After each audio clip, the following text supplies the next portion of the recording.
خدا موسیٰ کو معجزوں کا اختیار دیتا ہے۔ تب موسیٰ نے جواب دیا، لیکن وہ تو میرا یقین ہی نہیں کریں گے، نہ میری بات سنیں گے۔ وہ کہیں گے، خداوند تجھے دکھائی نہیں دیا۔ اور خداوند نے موسیٰ سے کہا کہ یہ تیرے ہاتھ میں کیا ہے؟ اس نے کہا، لاٹھی۔ پھر اس نے کہا کہ اسے زمین پر ڈال دے۔ اس نے اسے زمین پر ڈالا اور وہ سانپ بن گئی، اور موسیٰ اس کے سامنے سے بھاگا۔ تب خداوند نے موسیٰ سے کہا، ہاتھ بڑھا کر اس کی دم پکڑ لے۔ اس نے ہاتھ بڑھایا اور اسے پکڑ لیا۔ وہ اس کے ہاتھ میں لاٹھی بن گیا، تاکہ وہ یقین کریں کہ خداوند ان کے باپ دادا کا خدا، ابراہیم کا خدا، اسحاق کا خدا اور یعقوب کا خدا تجھ کو دکھائی دیا۔ پھر خداوند نے اسے یہ بھی کہا کہ تو اپنا ہاتھ اپنے سینے پر رکھ کر ڈھانک لے۔ اس نے اپنا ہاتھ اپنے سینے پر رکھ کر اسے ڈھانک لیا، اور جب اس نے اسے نکال کر دیکھا تو اس کا ہاتھ کوڑھ سے برف کی مانند سفید تھا۔ اس نے کہا کہ تو اپنا ہاتھ پھر اپنے سینے پر رکھ کر ڈھانک لے۔ اس نے پھر اسے سینے پر رکھ کر ڈھانک لیا۔ جب اس نے اسے سینے پر سے باہر نکال کر دیکھا تو وہ پھر اس کے باقی جسم کی مانند ہو گیا۔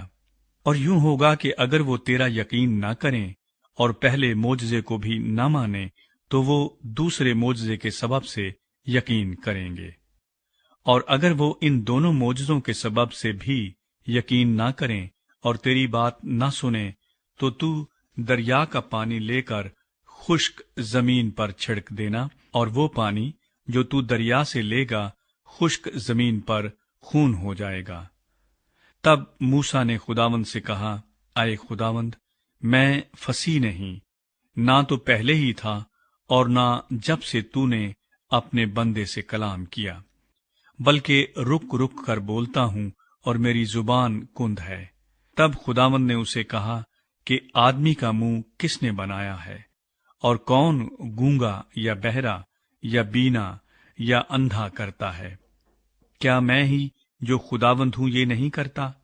سو اب تو جا، اور میں تیری زبان کا ذمہ لیتا ہوں اور تجھے سکھاتا رہوں گا کہ تو کیا کیا کہے۔ تب اس نے کہا کہ اے خداوند، میں تیری منت کرتا ہوں، کسی اور کے ہاتھ سے جسے تو چاہے یہ پیغام بھیج۔ تب خداوند کا قہر موسیٰ پر بھڑکا، اور اس نے کہا، کیا لاویوں میں سے ہارون تیرا بھائی نہیں ہے؟ میں جانتا ہوں کہ وہ فصیح ہے، اور وہ تیری ملاقات کو بھی آ رہا ہے، اور تجھے دیکھ کر دل میں خوش ہوگا۔ سو تو اسے سب کچھ بتانا اور یہ سب باتیں اسے سکھانا، اور میں تیری اور اس کی زبان کا ذمہ لیتا ہوں، اور تم کو سکھاتا رہوں گا کہ تم کیا کیا کرو۔ اور وہ تیری طرف سے لوگوں سے باتیں کرے گا، اور وہ تیرا منہ بنے گا، اور تو اس کے لیے گویا خدا ہوگا۔ اور تو اس لاٹھی کو اپنے ہاتھ میں لیے جا اور اسی سے ان معجزوں کو دکھانا۔ موسیٰ مصر میں واپس آتا ہے۔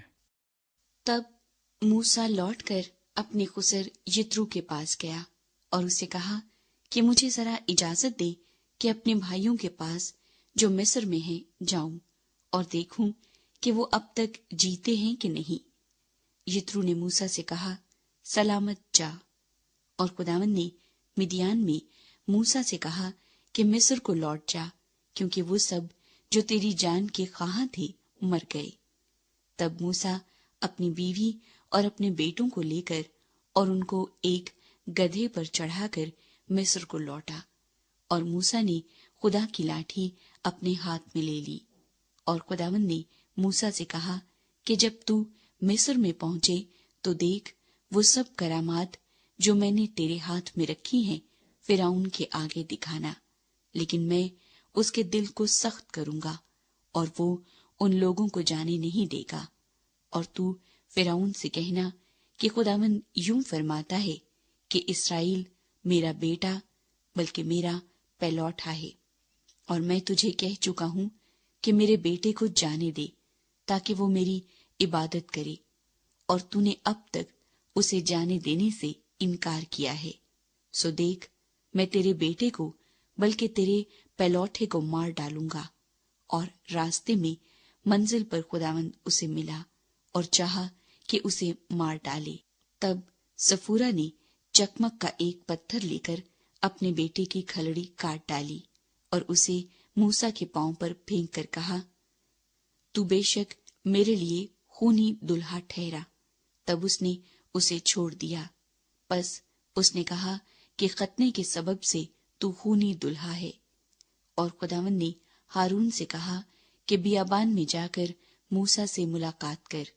وہ گیا اور خدا کے پہاڑ پر اس سے ملا اور اسے بوسہ دیا۔ اور موسیٰ نے ہارون کو بتایا کہ خدا نے کیا کیا باتیں کہہ کر اسے بھیجا اور کون کون سے معجزے دکھانے کا اسے حکم دیا ہے۔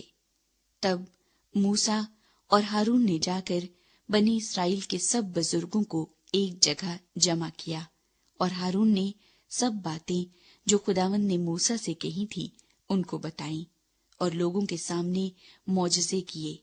تب لوگوں نے ان کا یقین کیا، اور یہ سن کر کہ خداوند نے بنی اسرائیل کی خبر لی اور ان کے دکھوں پر نظر کی، انہوں نے اپنے سر جھکا کر سجدہ کیا۔ موسیٰ